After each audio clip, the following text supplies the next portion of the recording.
Without condom. Condom ছাড়াও জন্ম নিয়ন্ত্রণে বেশ কিছু পদ্ধতি রয়েছে এবং এই পদ্ধতিগুলো বিভিন্ন ধরনের। আমরা যদি এভাবে বলে থাকি যে জন্ম নিয়ন্ত্রণের ক্ষেত্রে পদ্ধতিগুলোকে প্রধানত দুই ভাগে ভাগ করা হয়েছে।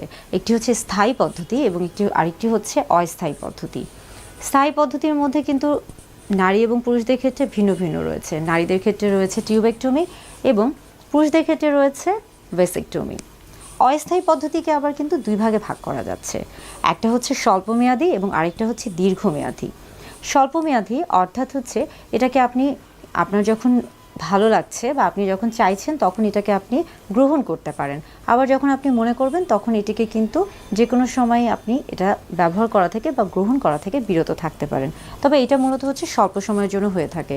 এবং অস্থায়ীর মধ্যেও যেটা আছে যে দীর্ঘমেয়াদী, সেটাও কিন্তু আপনি চাইলে, অর্থাৎ এটাও কিন্তু রিভার্সিবল, আপনি যখন চান আপনি কিন্তু চাইলে সেটাকে আবার পুনরায় কিন্তু ব্যবহার করা থেকে নিজেকে বিরত রাখতে পারেন। এখন আসি যে অস্থায়ী পদ্ধতির মধ্যে একটি হচ্ছে স্বল্পমেয়াদী এবং আরেকটি হচ্ছে দীর্ঘমেয়াদী। স্বল্পমেয়াদীর মধ্যেই কিন্তু একটি পদ্ধতি হলো কন্ডম, এবং কন্ডম কিন্তু নারী পুরুষ উভয়ের ক্ষেত্রেই পাওয়া যায় বা উভয়ই ব্যবহার করতে পারেন। এখন কন্ডম ছাড়াও আরও বেশ কিছু স্বল্পমেয়াদী অস্থায়ী পদ্ধতি রয়েছে এবং সেগুলো হচ্ছে মূলত মহিলাদের ক্ষেত্রে বিভিন্ন ধরনের খাবার বড়ি বা আমরা বলে থাকি ওসিপি, ওরাল কন্ট্রাসেপটিভ পিল পাওয়া যায়। বাজারে বিভিন্ন রকমের পিল রয়েছে, যেমন মিনি পিল রয়েছে, কম্বাইন্ড পিল রয়েছে। অর্থাৎ মিনি পিল যেটাতে কিনা শুধুমাত্র প্রজেস্টেরন হরমোনটা থাকে, আর কম্বাইন্ড পিলে সেখানে কিন্তু হচ্ছে বিভিন্ন ধরনের হরমোন একসাথে থাকে। পিল ছাড়াও আরও বেশ কিছু জন্ম নিয়ন্ত্রক রয়েছে। এগুলো হচ্ছে অস্থায়ী এবং স্বল্পমেয়াদীর মধ্যে।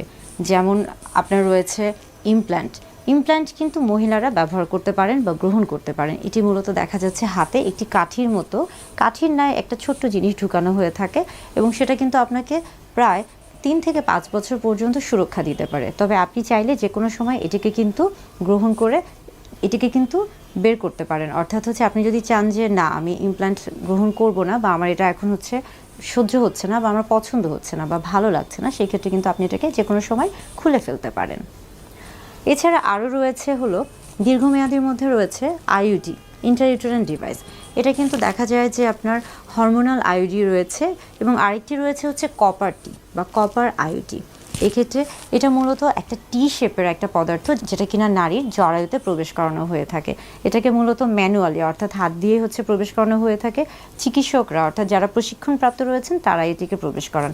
এটার গায়ে বিশেষ করে যেটি হচ্ছে কপারটি, সেটার গায়ে কিন্তু কপারের একটা প্রলেপ থাকে এবং কপারটি বলেন বা আইইউডি বলেন, দুটোর ক্ষেত্রেই কিন্তু এটা স্পার্মের যে মুভমেন্ট অর্থাৎ যোনিপথে স্পার্মকে পৌঁছতে এটা কিন্তু বাধাপ্রাপ্ত করে, অর্থাৎ শুক্রাণু এবং ডিম্বাণুকে নিষিক্ত হতে এটা বাধা দেয়। এবং এর পাশাপাশি দেখা যাচ্ছে যে জরায়ুর যে ওয়াল, আমরা বলে থাকি জরায়ুর যে প্রাচীরটা রয়েছে সেটা কিন্তু কিছুটা মোটা। এটা কি করে থাকে, এটা হচ্ছে জরায়ুর যে প্রাচীর রয়েছে সেটাকে পাতলা করে দেয়, যার ফলে কিন্তু সেখানে ডিম্বাণুটি নিষিক্ত হতে পারে না, বা হচ্ছে সেটি কিন্তু বসতে পারে না সঠিকভাবে নিষিক্ত হওয়ার জন্য। অর্থাৎ এই প্রত্যেকটা পদ্ধতিই কিন্তু আপনার জন্ম নিয়ন্ত্রণের জন্য সহায়ক। কন্ডম ছাড়াও এই প্রত্যেকটা পদ্ধতি কিন্তু আপনি যে কোনো সময় গ্রহণ করতে পারেন। বিশেষ করে যখন আপনি চিন্তা করছেন যে আপনি জন্ম নিয়ন্ত্রণের একটি পদ্ধতি গ্রহণ করবেন, কিংবা আপনি যখন চিন্তা করছেন যে আপনি একটি সেফ সেক্স বা হচ্ছে নিরাপদ সহবাসের কথা চিন্তা করছেন। তবে শুধুমাত্র কন্ডমই কিন্তু যৌনবাহিত যে রোগগুলো রয়েছে অর্থাৎ সিফিলিস, গনোরিয়া বা এইচআইভির মতো যে রোগগুলো রয়েছে এগুলো থেকে আপনাকে সুরক্ষিত রাখবে। অর্থাৎ আপনি যদি দুটো দিক থেকে নিজেকে সুরক্ষিত রাখতে চান, অপরিকল্পিত গর্ভধারণ এবং যৌনবাহিত রোগগুলো থেকে নিজেকে প্রতিরোধ করতে চান, সেক্ষেত্রে কিন্তু কন্ডোমের ব্যবহার